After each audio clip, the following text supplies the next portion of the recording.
Hi hello నమస్తే, welcome back to T cinees media. నేను మీ సతీష్. సినిమా అనేది ఒక వినోదం. నేటి కాలంలో సినిమా అనేది ఒక వినోదం మాత్రమే. సినిమాల ప్రభావం సమాజం మీద చాలా ఉంటుంది, కానీ సమాజం ప్రభావం సినిమాల మీద ఎంత ఉంటుంది అంటే తెలుగు పరిశ్రమలో చాలా తక్కువ అని చెప్పాలి. చాలా కొద్ది మంది మాత్రమే సమాజంలో జరుగుతున్న వివక్షని, సమాజంలో ఉన్నటువంటి దుర్మార్గాలని, సమాజంలో జరుగుతున్నటువంటి దుశ్చర్యలని, మూఢనమ్మకాలని సినిమాల రూపంలో ఎండగడుతూ ఉంటారు.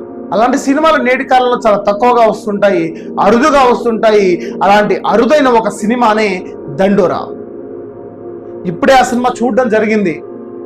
ఆ సినిమా చూసిన తర్వాతకి దర్శకుడికి, నిర్మాతకి, అందులో నటించినటువంటి నటీ నటులకు అందరికీ నా సెల్యూట్. అమేజింగ్ మూవీ, అద్భుతమైన సినిమా. అంటే ఈ సినిమా కులానికి సంబంధించిన విషయం మీద ఆ వస్తువును తీసుకొని సినిమా తీశాడు దర్శకుడు. ఇక్కడ విచిత్రం ఏంటంటే కులం కానీ కులం సంబంధించిన సినిమా అనగానే పెద్ద పెద్ద స్పీచెస్ ఉంటాయి కులాల మీద, కానీ ఇక్కడ ఏవీ ఉండవు. కులాల మధ్యలో గొడవలు ఉండవు, కులాలు కొట్టుకునే గొడవలు ఉండవు ఈ సినిమాలో.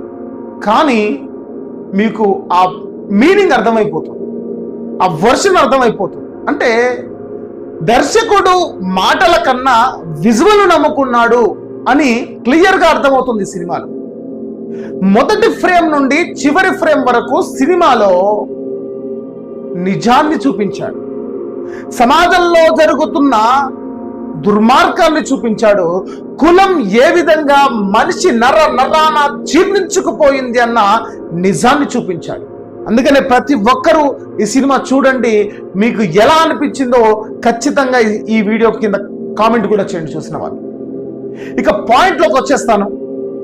దానికన్నా ముందు ఇంకా మీరు ఈ ఛానల్ని సబ్స్క్రైబ్ చేయకపోతే వెంటనే సబ్స్క్రైబ్ చేసి, లైక్ చేసి, షేర్ చేయండి. ఈ వీడియో ఎస్పెషల్లీ అందరికీ షేర్ చేయండి, ఇది నా రిక్వెస్ట్. మీ కామెంట్ కూడా తెలియజేయండి. రైట్, ఇక సినిమాకి వద్దాం. చాలా మంది సినిమా బాగుంది అనుకుంటుంటే ఎలా ఉందో చూద్దాం అనుకున్నాను. చూసిన తర్వాత ఇంత మంచి సినిమా థియేటర్లో నేనెట్ట మిస్ అయ్యాను అని చెప్పేసి నా మీద నాకే చిరాకు వచ్చేసేది. What a movie. కాకపోతే ఈ సినిమాకు దక్కాల్సిన ప్రచారం జరగలే. ఎందుకంటే ఆ ప్రీ రిలీజ్ ఈవెంట్లోనే శివాజీ గారు ఆడవాళ్ళ వస్త్రాల మీద చేసిన వ్యాఖ్యల వల్ల సినిమా పక్కకు పోయి ఆయన వ్యాఖ్యలు ముందుకు వచ్చినాయి. కానీ సినిమా అనేది అద్భుతంగా ఉందని చెప్పాలి. ఇక్కడ కుల వివక్ష గురించి నేను పెద్దగా మాట్లాడను, కానీ సినిమా చూసి నేర్చుకోండి. ఇందులో ఉన్న 2-3 సీన్స్ మాత్రం మీకు వివరిస్తాను, నాకు బాగా నచ్చిన సినిమా కాబట్టి. జనరల్గా నాకు బాగా నచ్చిన సినిమా అంటే మీ శ్రేయోభిలాషి అనేటటువంటి సినిమా అండ్ ఆ నలుగురు సినిమా చాలా ఇష్టం ఆ సినిమాలు. కానీ అంతకన్నా నచ్చింది ఈ సినిమా. నేను ఒక సినిమా చూసి ఏడవడం, ఒక సినిమా గురించి బాధపడడం చాలా తక్కువ, అరుదుగా జరుగుతుంటుంది. కానీ ఈ సినిమా చూస్తున్నప్పుడు 2-3 సీన్స్లో నిజంగా గుండె భారం అయిపోయింది.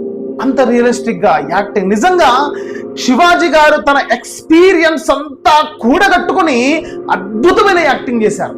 వాట్ యాక్టర్, యాక్టింగ్ అనేది దాన్ని జీవించాడు ఆ పాత్రలో. అఫ్కోర్స్ ఎవ్రీథింగ్, ప్రతి ఒక్క యాక్టర్ అద్భుతంగా చేశారు. సో అలాంటి ఇలాంటి సినిమాలు రావాలి వాస్తవానికి సమాజంలో. ఇక ముఖ్యంగా చూసినట్టయితే ఒక సినిమా ఎలా స్టార్ట్ అవుతుందంటే, ఒక శవాన్ని ఒక 4 పట్టుకొని వెళ్తుంటారు, ఒక ముసలమ్మ శవాన్ని. ఒక బ్రిడ్జి నుంచి ఆ శవాన్ని కిందికి దింపుతూ ఉంటారు.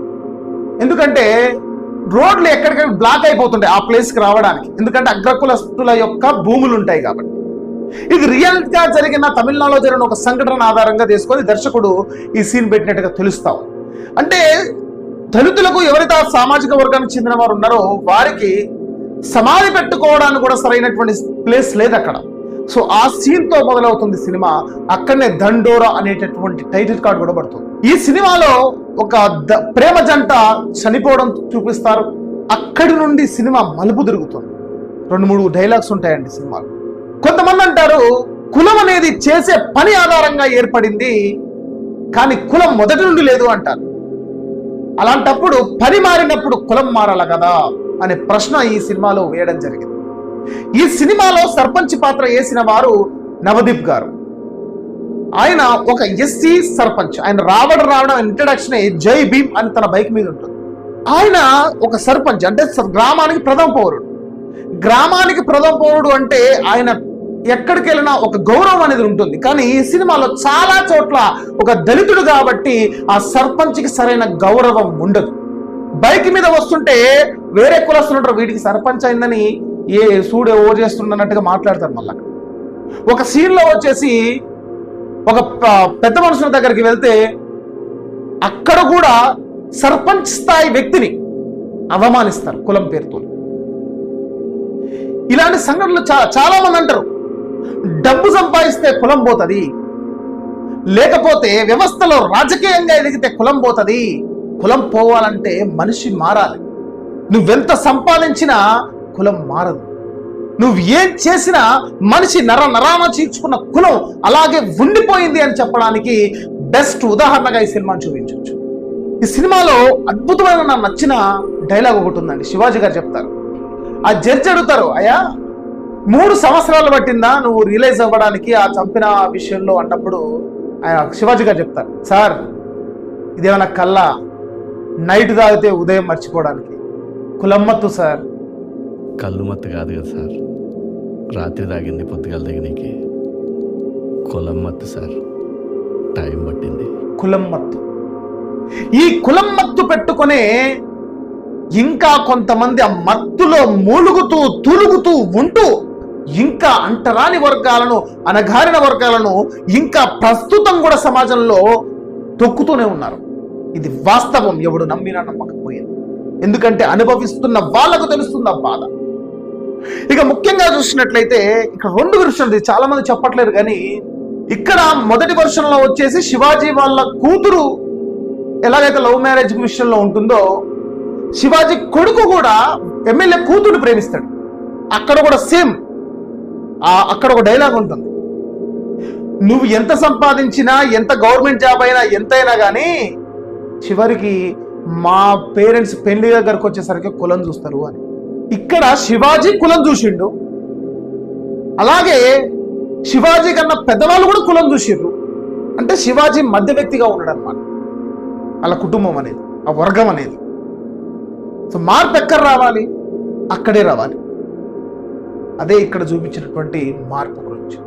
కులం ఎక్కడుంది అంటే పెళ్లి చేసుకునే దగ్గర కులం చూస్తాడు, చావు దగ్గర కులం చూస్తాడు. చచ్చిన కులం నిన్ను విడిచిపోదు అని చెప్పడానికి ఈ సినిమా ఒక ఉదాహరణ. ఇలా చెప్పుకుంటూ పోతే ఒక సీను వివరించుకుంటూ వెళ్ళొచ్చు. కులహంకారంతో జరుగుతున్న హత్యలు ఈ ఒక ఉదాహరణగా చెప్పొచ్చు ఈ సినిమాలో. అలాంటి అద్భుతమైన సినిమాని ఇంకా చెప్పుకుంటూ పోతే ఏం చెప్తున్నాను కూడా అర్థం కావట్లేదు వాస్తవానికి. ఎందుకంటే అంత నచ్చిన సినిమా నాకు కూడా. చాలా అద్భుతంగా తీశాడు. ఎక్కడ కులం గురించి పెద్ద పెద్ద స్పీచ్లు ఇస్తూ ఇవ్వకుండా విజువల్గా అద్భుతంగా తీసిన నిర్మాతకు, దర్శకుడికి నిజంగా మరోసారి సెల్యూట్ చేస్తూ, మిత్రులారా సినిమా చూడండి. అమెజాన్ ప్రైమ్లో స్ట్రీమింగ్ అవుతుంది. ఖచ్చితంగా చూసి మీ అభిప్రాయాన్ని కూడా తెలియజేయండి. కుదిరితే ఈ సినిమాని మళ్ళీ డీకోడ్ చేసే ప్రయత్నం చేస్తాను. ఆ డీకోడింగ్ కావాలంటే ఖచ్చితంగా మీరు కామెంట్ ద్వారా నాకు తెలియజేయండి. ఈ వీడియో కిందే మరో వీడియోలో మళ్ళీ కలుసుకుందాం. నేను మీ సతీష్, నమస్కారం.